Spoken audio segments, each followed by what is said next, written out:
Hello, everyone, and welcome. You're joined on the first episode by the man who calls it down the middle.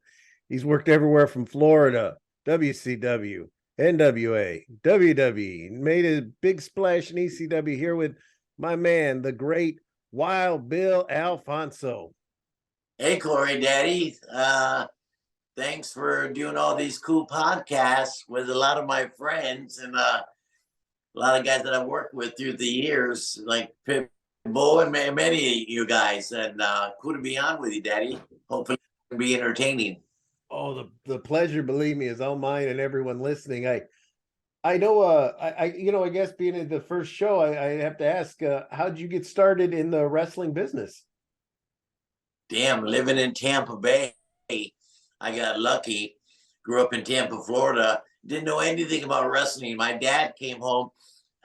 He had lunch with a guy named Frank Klein, who was a sports editor for the Tampa Times, a newspaper. And Championship Wrestling from Florida used to put a little ad in the sports section every week to tell you who's wrestling Tuesday night and so on, and the results of wrestling on Tuesday nights.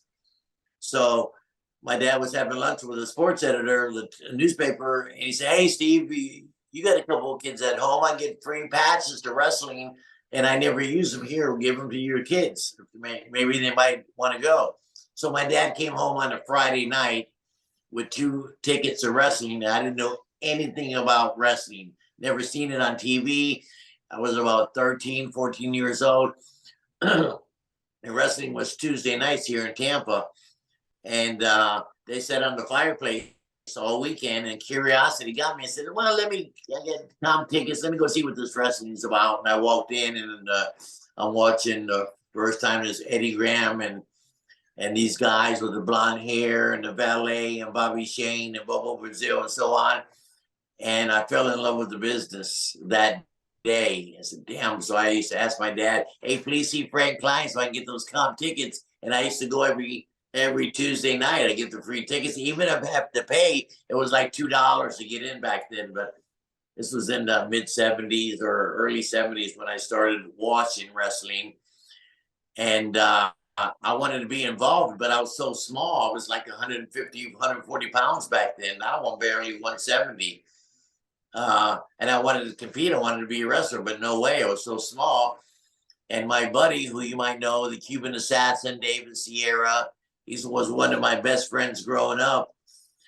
Some people think we're brothers, but we're not. I'll tell you that story uh, later on if we have time or another podcast.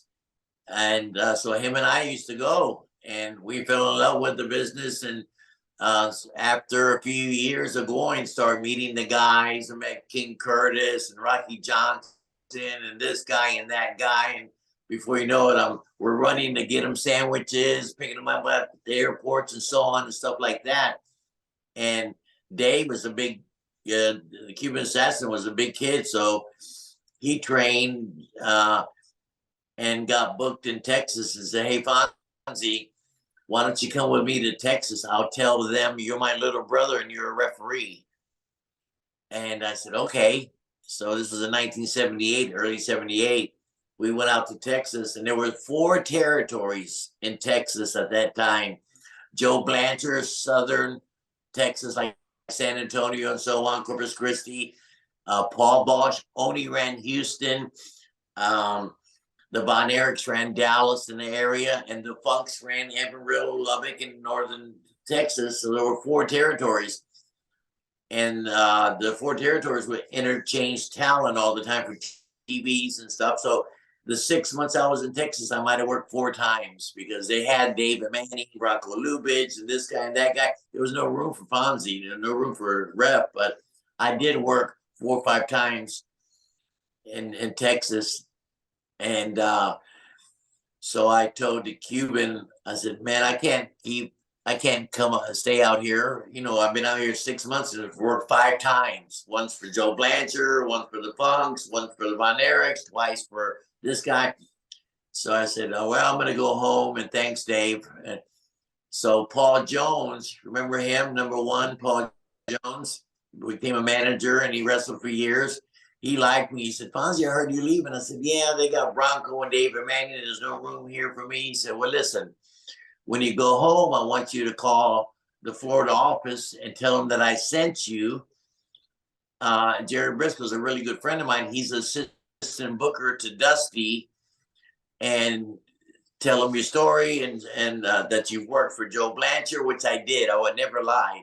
I worked for the Funks a couple of times. I worked for this, and so that was in May of 1980. I had that meeting, and Jerry Briscoe told me, well, leave your name downstairs. This was a Monday. I had the meeting with Jerry Briscoe on a Monday. He said, leave your name downstairs. Unfortunately, we have our referees, but maybe this summer, Fonzie, Bill Alfonso, we can use you because we might run 2 shows, and just leave your number downstairs. So this was on a Monday. In Tampa, they ran Tampa Tuesday. Monday, they ran West Palm Beach. What happened was the referee that they had 2 referees, Scrappy McGallion, remember that name? Anyway, he was a blonde-headed kid, real good.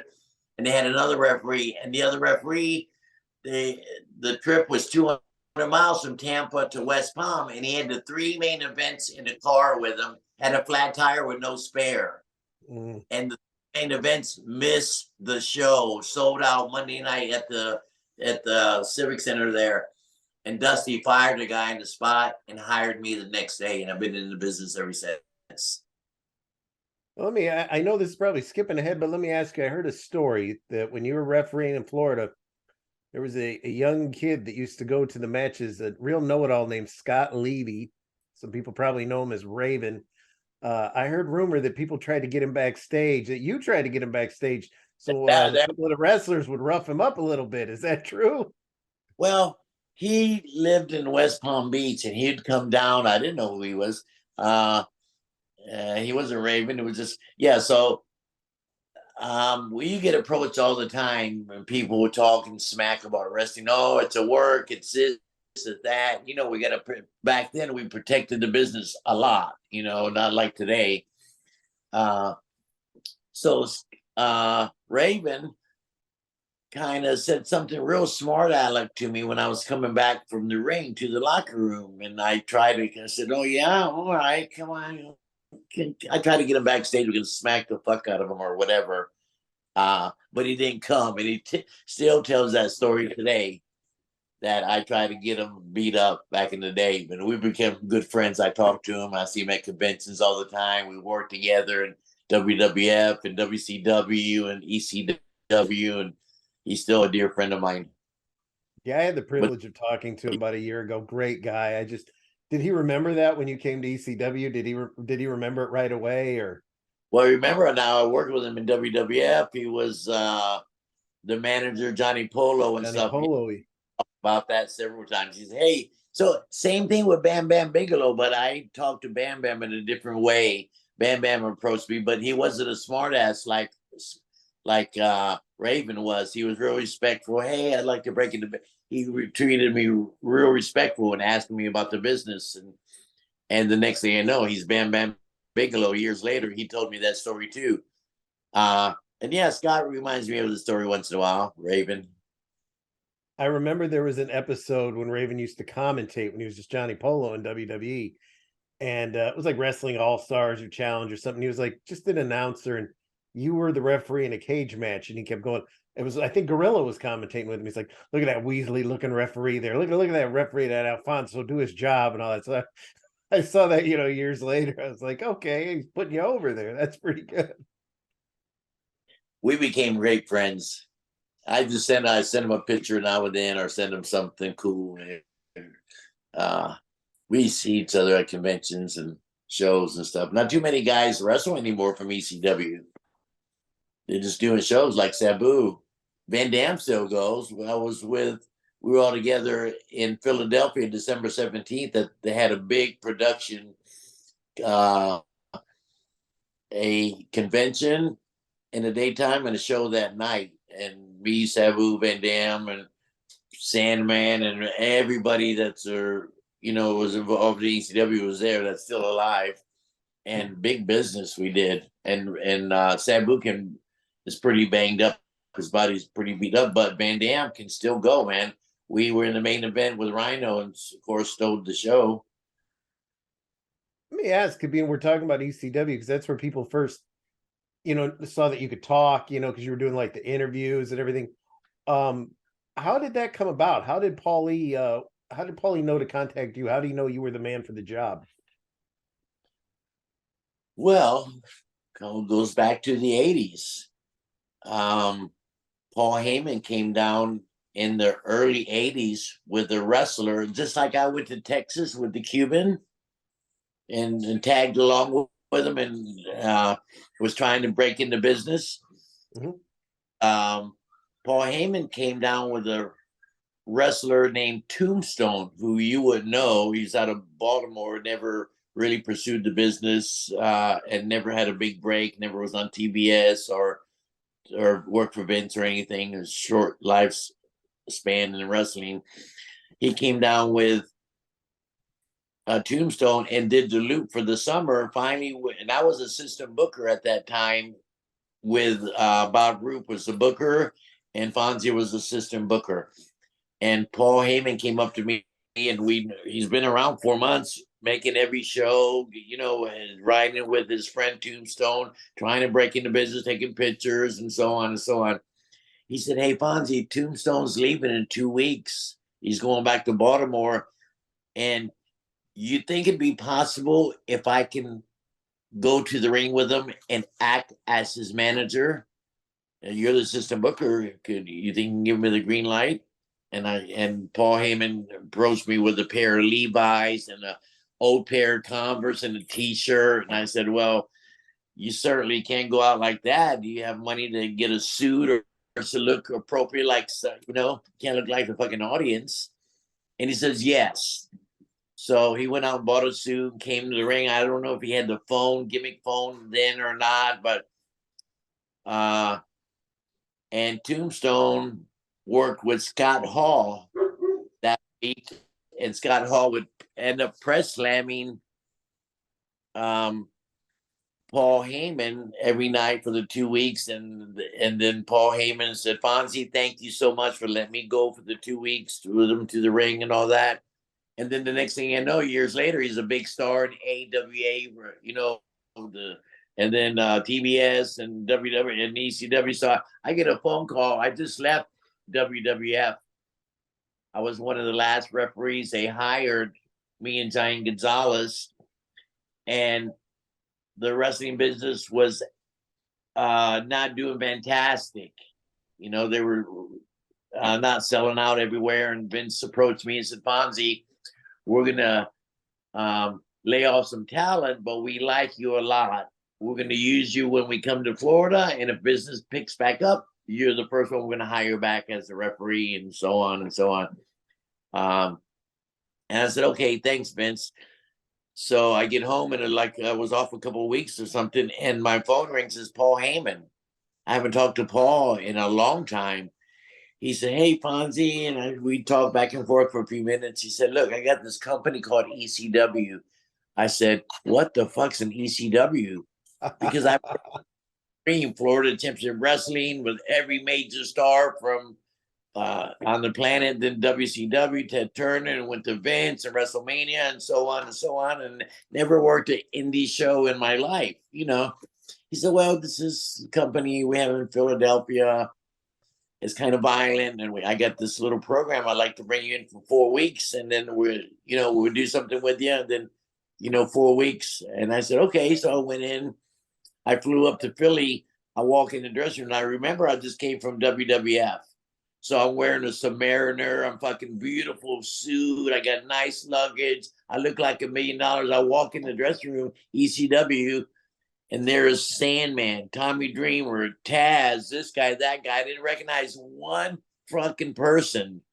But little did we know that ECW, Paul was creating its own stars, and everybody became a big name, Sabu, Van Dam, and so on.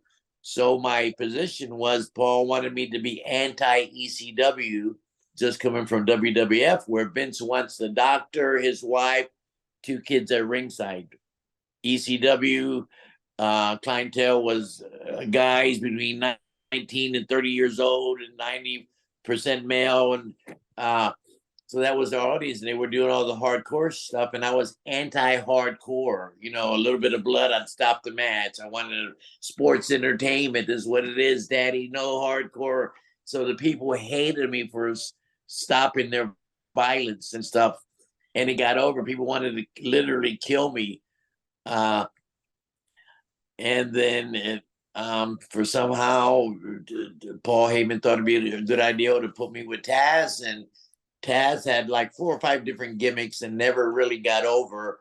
You know, he was Tasmania, a monkey boy, or whatever he was, and his gimmick never got over until he became himself, Taz. They stuck us together, and then I was with him for about a year, and he didn't need me because he could cut good promos and so on. So they thought it'd be great to put me with Sabu.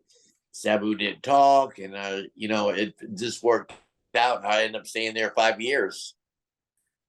I like the angle that you actually bet against Taz because you thought Sabu. It was a genius. Whoever came up with that, that was a great turn for everybody involved.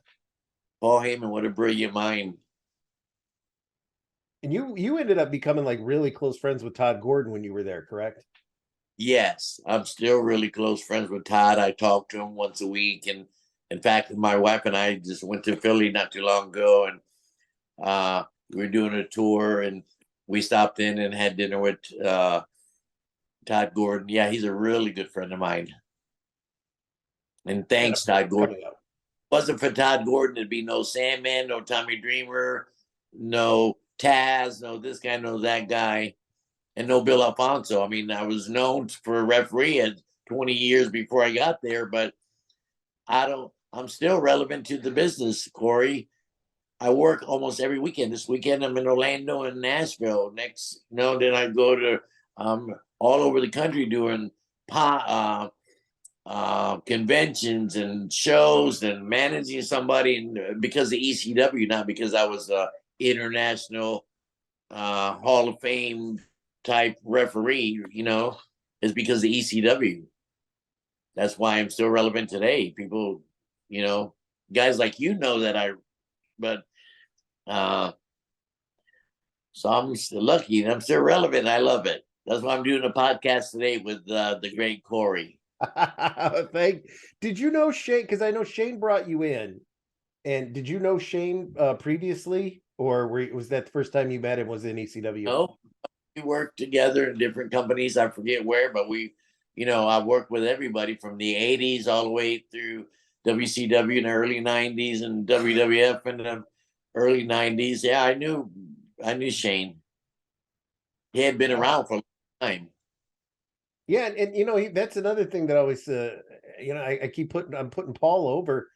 Shane, when he was in ECW under Paul, it's just groundbreaking. Everywhere else he went, no one used him right. Where when he was in there, he was gold. He was probably the best heel in the business in 95, 96. He could talk, he could work. He was old school and new school. He could adjust to any situation, which now is hard. There's a lot of talent out there, but not like the old school. Speaking of old school talent, I have to ask you this because I'm wearing my Bruiser Brody shirt, and everybody always wants to talk about going back to Florida. I know we're bouncing around a little bit, fans, just on the first one, but you get some big ones. But Brody and Lugar walked out of the cage. I do recall you were the referee for that match. Yes, it was at the War Memorial in Fort Lauderdale, and it was on a Wednesday night, and Brody came in. Brody was like Andre the Giant and like Fabulous Moolah, like the midgets and like the world champion. Then come in for the week, do the loop, and then go to the next territory. So Brody was a big, huge star in Japan and all over the country, and he came in for a week, and they put him. I think it was a bad booking. They put him in a match with Lex Luger in the cage, and now remember Luger is new into the business, hadn't been in the business for about a year, maybe a little over a year or something, and they were handpicking his opponents. They were grooming them. And remember, Lugar wasn't a 5-star classic worker. He was okay. His body, he was great to look at and could do promos and so on, but he wasn't a natural in the ring. But, he was very good. But anyway, they put him together and it just didn't work out. And they had an off match and Lugar freaked out because it wasn't going his way. And he left, it wasn't Lugar's fault or Brody. It was a bad booking. Plus, the office wasn't there. I was the only office there. They booked the match and they gave me the finishes to, tell the boys and stuff. And it was just a bad booking. They should never put those two guys together. How was it after the match? Did they talk to each other at all, or did Lugar just leave? If Lugar talked to him, I don't know about it. I think Lugar might have just left. He was freaked out a little bit. He's used to getting his opponent's hand picked. He tears a t-shirt off and do his pose and beat up a couple of guys. And remember, he was working with these talented guys like Barry Windham. And, what a classic worker. Barry's one of the better workers in the country at that time.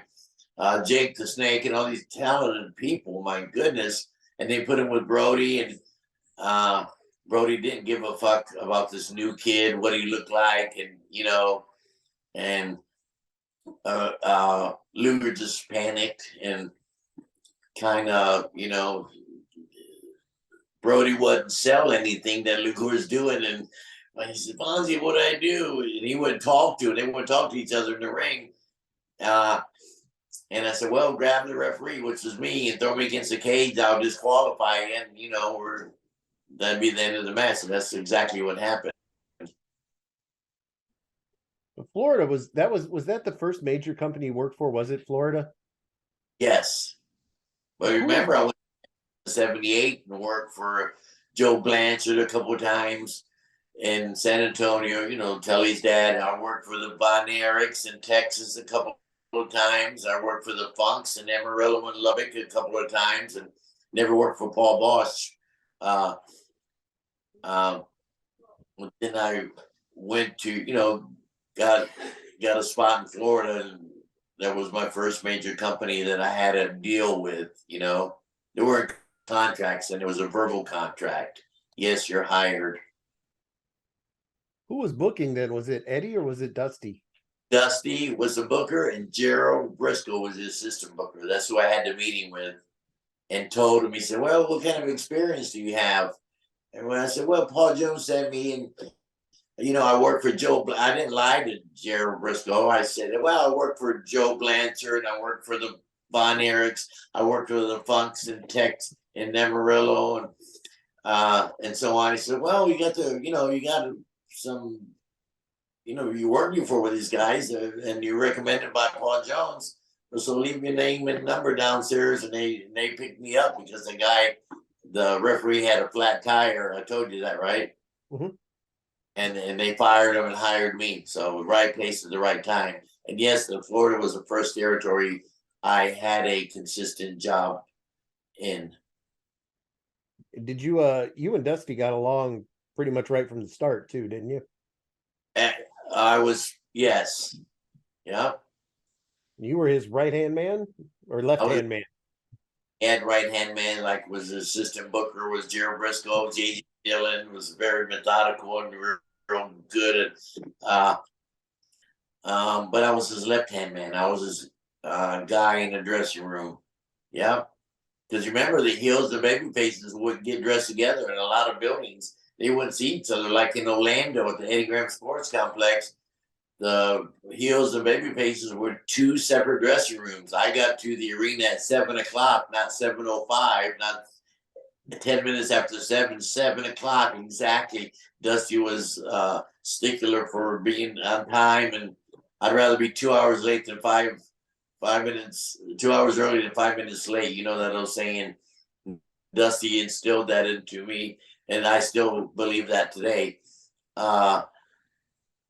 So what was the question? if when you worked with Dusty now, did Eddie, was he still there at all, or did Dusty kind of have all the power by then? Eddie was involved, but he wouldn't make. He would go to some of the Miami shows, of course, all the Tampa shows, and he was the owner of the company, or one of the owners. It was, he was the majority owner. Hiro Matsuda owned a little bit. This guy owned a little bit, and so on. But Dusty was the boss, and so I was taught by all these guys. Man, it was fantastic to work with all these guys. I know how you said that they kept the heels and the baby faces separate. Now, one of the big things from Florida, like especially in my area, I was blessed to have a relative with one of those big old satellite dishes that took up the whole yard. But other than that, a lot of the After magazines covered Florida, particularly Kevin Sullivan. Now he was doing that weird devil worship gimmick. How did he like perceive himself in public? Did you ever see him like would he walk around in like all his gimmick outside the ring during the day, or because he'd be weird to run into pumping gas? Usually the guys that were the heels and would kind of live their gimmick to a certain extent, and Kevin was one of them. I mean, he'd go in a grocery store with his purple robe on, and his eyes going back, and yeah, he lived his gimmick pretty much. That really helped put it on the map too. I remember that got national exposure when he was doing that gimmick. Yeah, it sure did. It certainly did. Certainly did. Him and Dusty had worked together for a few years and was selling out every major arena in Florida, of course, and then carried it on to TBS a little bit and so on. I just worked with Kevin this past Saturday in Miami Beach for CCW, Coastal Championship Wrestling, which is their shirt right here. They run a couple of shows a month. They do really good. I'd say there was 700 or 800 people there at a little indie show this weekend. And Kevin was commentating, and I managed one of their top heels, the Brazilian Giant. How's Kevin doing? Kevin looks great, man. He's aging. He's 73. We're all aging a little bit. I just turned 65 this last year, so we're aging a little bit, but he's doing well. He's doing pretty good. How did he? And this is probably a question for him, but I don't know. What happened to Nancy, a woman, as other people know her? She was married to Kevin for a long, long, long time, and then Correct. how did he take that? Did that? I'm assuming that had to bother him quite a bit. It bothered everybody. Of course, it bothered him tremendously. He was married to the girl; they were in love with each other for years, and then they drifted apart. And she, ended up marrying Chris and having a baby and all that with him. And then that tragic incident happened, which blew us all away. My God, what the hell happened? We don't know, but geez, it was terrible. Yeah, he grieved. He was saddened by it. Of course, we lost somebody we all worked with and loved. Tragic accident, man. Who would believe that? I didn't believe it, but why would you lie about something like that? And damn, the guy was doing a pay-per-view and told Vince, hey, I got to go home. I got some big problem at home, and flew home and, choked out his kid and wife and killed himself. Damn, what a tragedy. And I remember there were a lot of people on the internet, go figure there, but they were like, oh, Kevin Sullivan did it. It was Kevin Sullivan was behind it. And to me, that was terrible. I mean, that I think would have affected him a lot, unless he just kind of laughed it off like stupidity. Yeah, I think people are stupid. Not too many people said that, I'm sure, but I'm sure there's people who have their opinions, some theories and stuff, but far from the truth. Because you worked with Nancy, then you knew her then all the way from Florida, WCW, you knew her pretty much, or majority of her adult life. Yeah, I sure did. I know all her adult wrestling life. We were friends and dear friends. Yeah. Then you worked with Luna too when she was just starting, because she was with Kevin. I remember back in he hit her or something. She was a reporter, from what I remember. And then she became Luna with the shaved head. Her head off, and she became in that cult like following. It was pretty cool, and She was badass. I like Luna. Hey, Fonzie. That voice. Her uncle used to live a couple blocks from me, Mad Dog. So I met him many, many, many times over the years, until he passed. But Luna, I never met. Big names in the business, and she broke in the hard way, like with Moolah and all them, and went to camps and all that stuff. And that's another name I got to work with, the Fabulous Moolah. Can you believe it? In the early '80s, when How was she? Because you hear weirder things about her, but back then she was, when I started as a kid, she was already a legend. yeah, she was the Fabulous Moolah, and and she had that training center somewhere in the Carolinas, and would have girls come live at the camp and stuff, and train for months. And some of them made it, some of them didn't. You hear all kind of different stories, but she was pretty much her whole adult life was wrestling. I'm Did you talking ever about. work? So I got to work with her for the last few years of her career, but she was already old when I met her. Did you ever work Memphis? I don't remember you ever being down there in USWA. I might have done a few shows here and there, but I was basically in Florida my whole career until I went with Vince. But worked for Jim Crockett, and of course they'd bring me in. People, different places would bring me in for a special event or something, and and you remember everybody came through Florida, from Bruno Sammartino to Superstar. Anybody, Dick Byers was a famous referee for WWE. I mean WWF, way back in the day, in the early '80s or whatever, and he'd come down for vacation every year in Florida, and Eddie Van would use him for the week he was here, and so everybody came to Florida either for vacation or to work angles, and all kind of super talented people came through here. Everybody came. It was a hotbed of professional wrestling and one of the better companies in the country to work with. Florida was big, and Gordon Soley, he was the voice of championship wrestling and TBS and so on. He was a big name ahead of his time. He was great. Who created? I always remembered in Florida. I always remembered a vignette where Barry Windham, he got beaten up. Might have been by Sullivan's gang, and you see Dusty and them. They're in a pool hall, and the pool ball goes. This big hand grabs the pool ball, and it's blackjack. Who came up with filming those vignettes? They were once again, Florida was so ahead of its time. You never saw many movies like that. It was like being in a freaking movie. You remember wrestling was real kayfabe back then.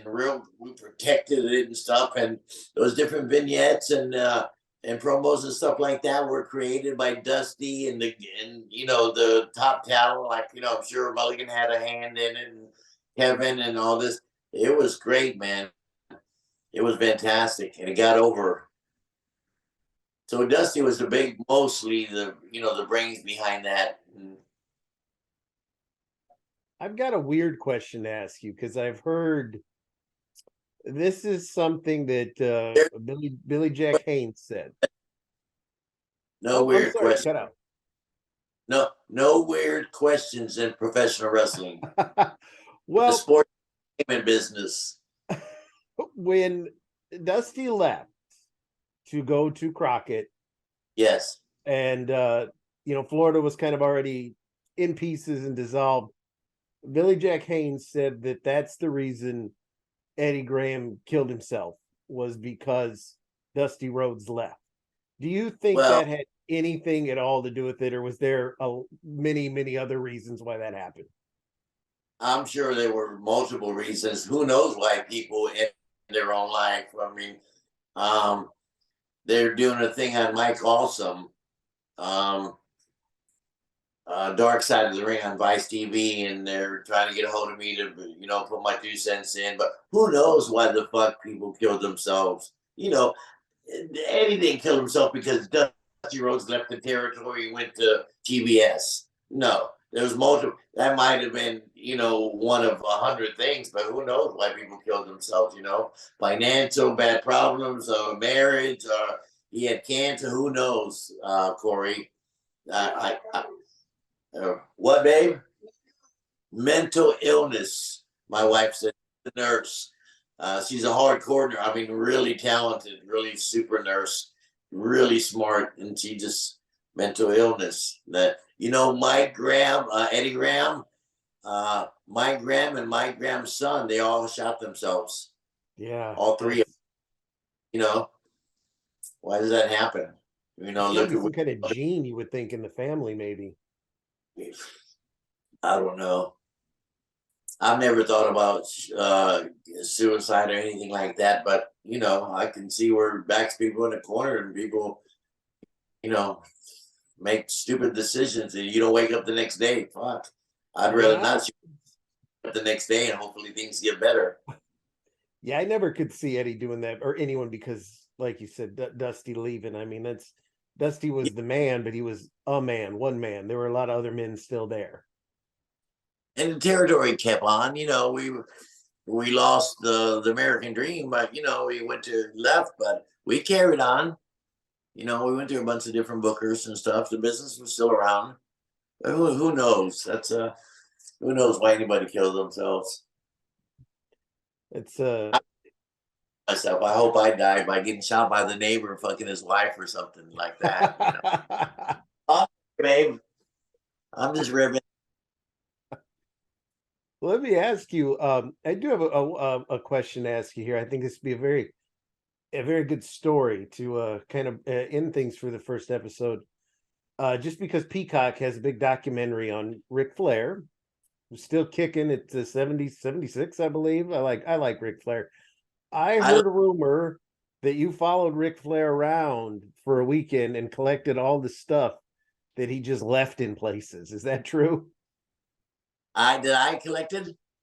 That Flair left, like shampoos and combs and everything, that you followed him around and collected all of it. Yeah, because he would come in 7 or 8, 10, 12 times a year and work either a couple of big shows like, the last Tango in Tampa, or work the whole loop. Remember back in those days, West Palm was Monday night at the Civic Center, West Palm, a big building with Tampa Tuesday, Miami Beach Convention Center every Wednesday for 30 years or whatever. How could we sell it out 76 weeks in a row? How can you do that? Jacksonville on Thursday, Friday and Saturday was spot shows, and Sunday was Orlando. But it repeated itself week after week after week. It's crazy how we drew those houses. And Flair would come in, and he's making big money, and he would leave shit all the time. And I did. At the end of the 5-day tour, I had a box and say, "Hey, Nature Boy, here's all your shampoos and this gimmick and that gimmick. You left them in it." And he just laughed it off. Was it fun to hang around with Ric Flair, or was it hard to keep up with him? No, it was fun. But it was really hard work because he'd wrestle for 60 minutes, usually, those Broadways, which was tough. And I used to get frazzled when they give me the finish, hey, we're going 60 minutes, or they call it a Broadway, 60-minute Broadway. I said, fuck, 60 minutes. So then I kind of, I'm working the whole night. Then I said, well, I'll make it in my own mind 4 15-minute matches, and the time would go by quick like that. And I got used to it. And, I was known as one of the better referees in the country. That's why they flew me to Japan to do the Fujinami Ric Flair match, 65,000 people, and cover the Japanese magazine. It was pretty cool. It was great hanging around Ric Flair. I really liked him and got along with him well. And he was the hardest working champion, the hardest working guy in the business. I mean, we had great champions, Harley Race and Dusty and Dory Funk and Terry and all those guys, but Ric Flair was the new millennium, the 1980s, and more showbiz. Were you worried about him when he did his last match? Because he had the couple health scares, pacemaker and all, and he was going to go one more time. Were you worried, or did you know he could do it? We all go through the pacemakers. We all go through the health scares. Look what just happened to Jerry Lawler in the last couple of days. Look what just happened to Lenny Poffo. Did it, and young Jay Briscoe got killed in a car. We go through this stuff all the time, man. It's just life, and it's kind of scary sometimes, but I've been dealing with it pretty well. Luckily, I'm half-ass healthy. So far, so good. I haven't had any major problems, but it's coming sooner or later. We're all gonna slow down, but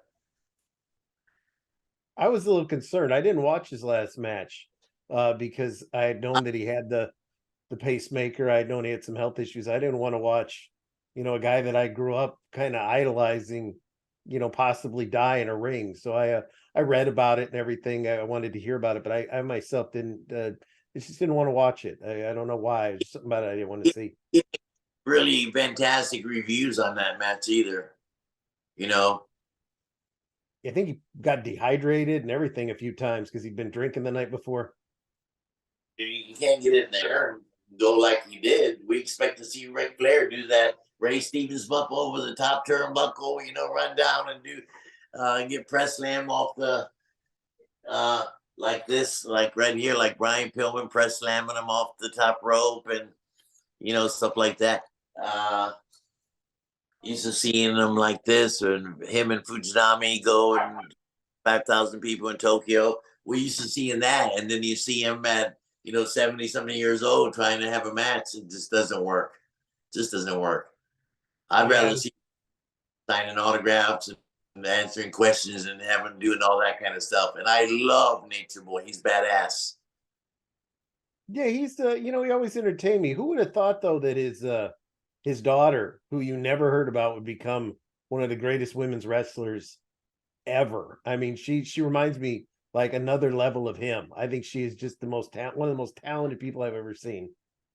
She was fantastic, man. I don't know how she did it. She was, usually if somebody's got parents in the business, like they usually hell of a hand, like Telly Blanchard, second generation, Barry Windham, second generation. All these people are second generations. All can work their ass off for some reason. And Flair's daughter, no,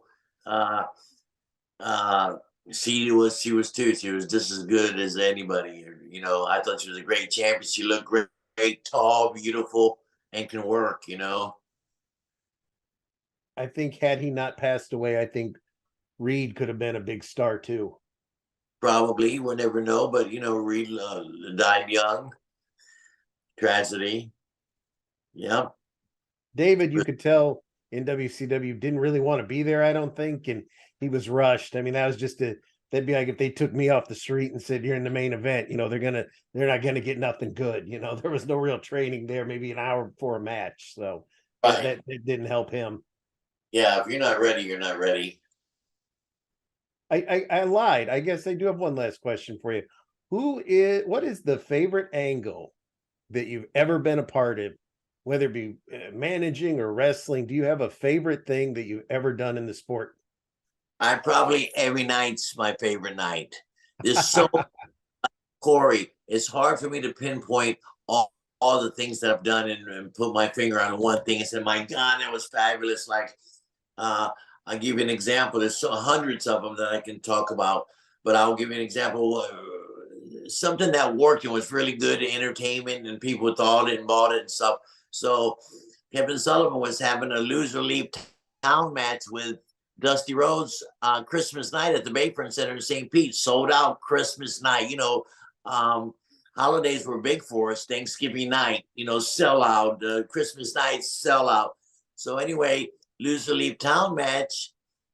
It was Kevin against Dusty in a cage match, and there had to be a winner, had to be a loser.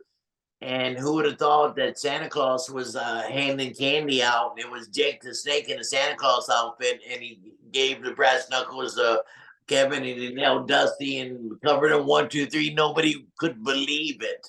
Nobody believed that Dusty Rhodes just got beat and had to leave the state of Florida. But he came back as the Midnight Rider with the mask on. And there, it was just what a fabulous thing that was. It was very cool. Those angles, the angle you talked about earlier with the Pooh Hall and Black Dick Mulligan puts his big hand on the 8-ball and all that.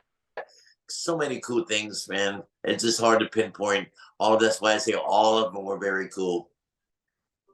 Well, I'll tell a quick story. I remember myself when I didn't get ECW here, so I had to get the tapes.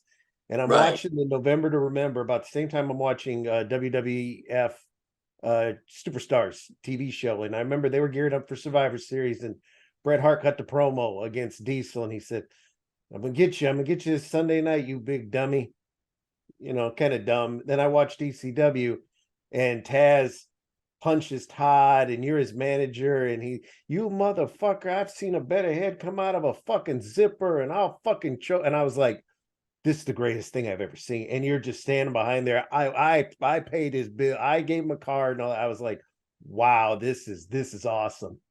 That there's another 100 stories to talk about all the ECW angles. And the night I beat Beulah's ass and almost bled to death. We'll talk about that maybe next time. That was pretty cool. Oh yeah, I've got several questions about that one.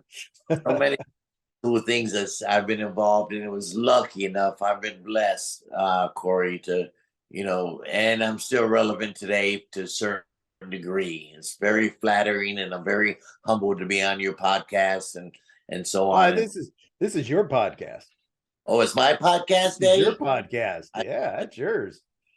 And thanks for everybody tuning in and listening. If you got any questions that you like for me to answer, write into Corey and ask away.